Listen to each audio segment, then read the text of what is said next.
नमस्कार। ऑनलाइन कक्षा में आप सभी का स्वागत है। आज हम कक्षा 7 के पाठ 1 विषय विज्ञान और पादपों में पोषण का जो टॉपिक है उसका नाम है प्रकाश संश्लेषण। इसके बारे में बात करेंगे। जैसा कि बालक आप जानते हैं कि प्रकाश संश्लेषण की क्रिया के लिए ऊर्जा का एकमात्र स्रोत क्या है? सूर्य।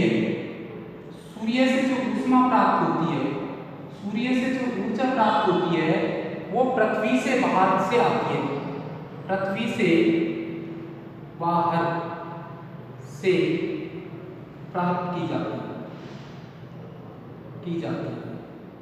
अब प्रकाश संश्लेषण की जो क्रिया होती है वो प्रकाश संश्लेषण की क्रिया पादपों की पत्तियों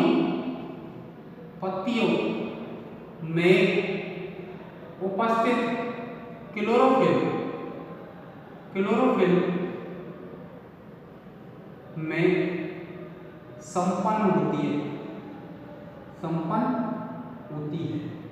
पत्ती होती है और पत्तियों का जो हरा रंग होता है वो क्लोरोफिल के कारण होता है। इस क्लोरोफिल में प्रकाश संश्लेषण की क्रिया होती है और कार्बोहाइड्रेट्स का निर्माण होता है। अर्थात ऐसा करें कि प्रकाश संश्लेषण की जो क्रिया है इस क्रिया के अंदर क्या होगा? वातावरण से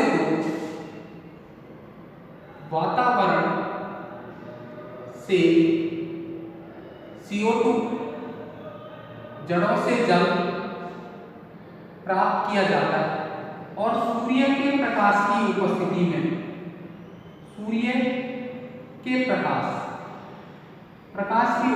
में क्या होगा? ये कार्बोहाइड्रेट्स का निर्माण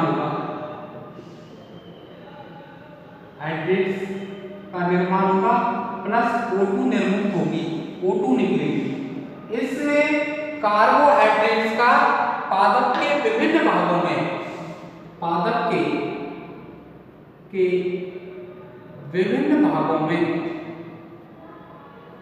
में अवशोषण हो जाता है। अर्थात प्रकाश संश्लेषण की जो क्रिया है उसके लिए दो चीज चाहिए। एक तो वातावरण से CO2 चाहिए, जल चाहिए और सूर्य का प्रकाश चाहिए। सूर्य के प्रकाश की उपस्थिति में ये आपस में क्रिया करके कार्बोहाइड्रेट्स बना लेते हैं। कार्बोहाइड्रेट्स और ऑक्सीजन मुक्त होती है।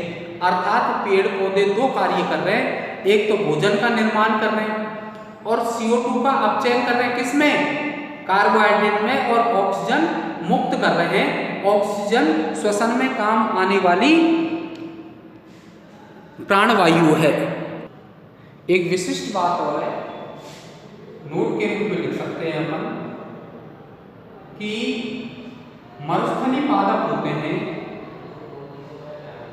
मरुस्थलीय पादपों में क्या होता है? पत्तियों पर कांटे या सूप निकल आते हैं।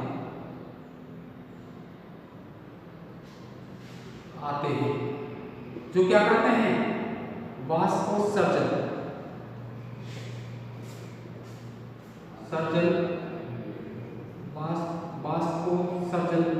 की क्रिया को कम कर देते हैं। कुछ पादप है, कुछ पादपों का तना भी प्रकाश संश्लेषण की क्रिया करता है। ये तो हो रहा है स्वपोषियों में।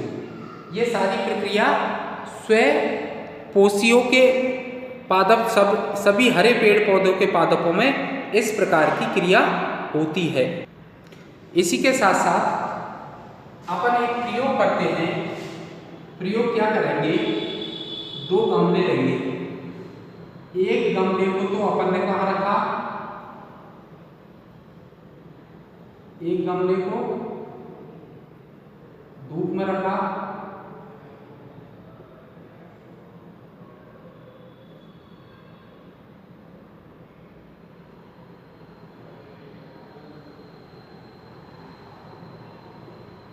एक को धूप में रखा, एक को क्या करें छाया डालने वाले स्थान पर रखा।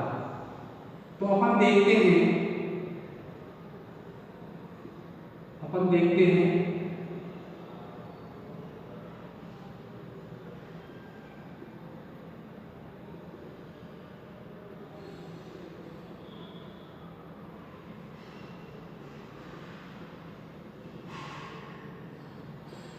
इस प्रकार से दो गमले हैं। इसको धूप में रखा, इसको छाया में रखा। फिर देखते हैं अपन आयोडीन परीक्षण करते हैं। आयोडीन के द्वारा परीक्षण करते हैं। तो अपन देखते हैं कि इसमें आयोडीन से परीक्षण करने पर काला रंग प्राप्त होता है। काला रंग प्राप्त होता है, इसका मतलब इसमें कार्बोहाइड्रेट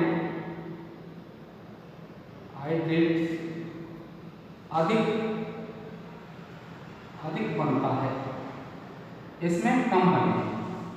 इससे पता लग गया कि सूर्य के प्रकाश की उपस्थिति में प्रकाश संश्लेषण की क्रिया होती है और इस प्रकाश संश्लेषण की क्रिया में कार्बोहाइड्रेट्स का निर्माण होता है।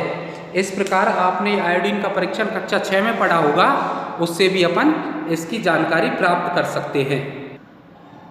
हाँ, अगली बात यह है कि प्रकाश संश्लेषण के जो कार्य होता है हरे रंग में होता है, लेकिन कई पादपों की पत्तियां हरे रंग के अलावा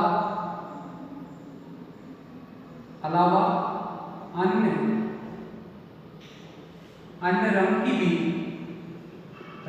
भी हो सकती है। अगर अन्य रंग की है तो क्या करता है, जो ये अन्य रंग है, अन्य रंग हरे रंग को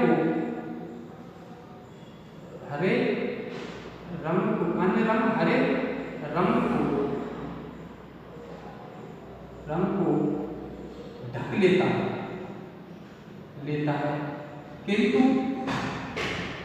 किंतु प्रकाश संश्लेषण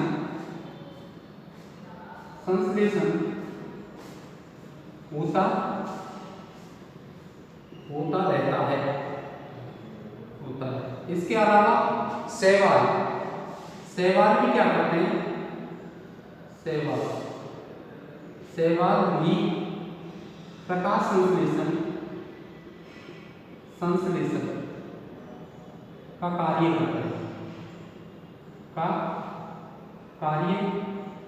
करते हैं। शैवाल कौन से हैं, आपने देखा होगा दीवारों पर हरे रंग की परत जम जाती है। ये सभी क्या है, शैवाल है। हरे रंग की परत जम जाती है, ये सभी क्या किस में आते हैं, शैवालों के उदाहरण हैं। अब देखिए कार्बोहाइड्रेट्स के अलावा अन्य पदार्थों का संश्लेषण। अन्य पदार्थों का जो संश्लेषण होता है तो अपन जानते हैं जो कार्बोहाइड्रेट होता है, कार्बोहाइड्रेट्स में कार्बन, हाइड्रोजन,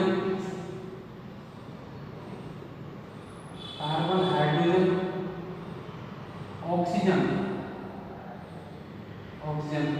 इनसे बना होता है।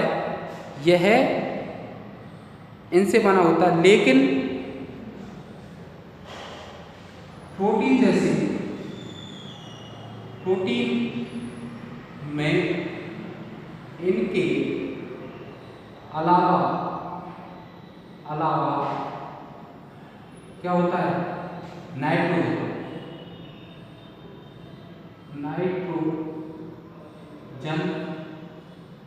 भी होती है।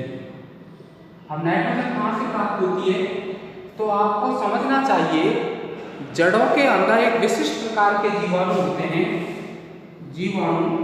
ये जीवाणु क्या करते हैं, वातावरण की नाइट्रोजन को किस में परिवर्तित कर देते हैं, नाइट्रेट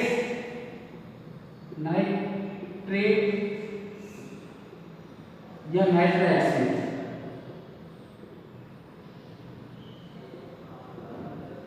में परिवर्तित कर देते हैं।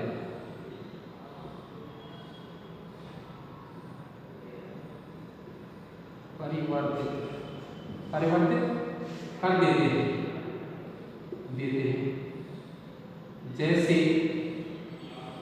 जैसे राइबोजियम, ये कोई जीवाणु का नाम है राइबोजियम। ये क्या करता है, वातावरण में जो नाइट्रोजन है उस नाइट्रोजन का ये क्या कर रहा है, नाइट्रेट्स या नाइट्राइट्स में परिवर्तित कर देता है। इसको पौधे ग्रहण कर लेते हैं और नाइट्रोजन का क्या करते हैं, उत्पादन करते हैं। इससे नाइट्रोजन का उत्पादन होता है।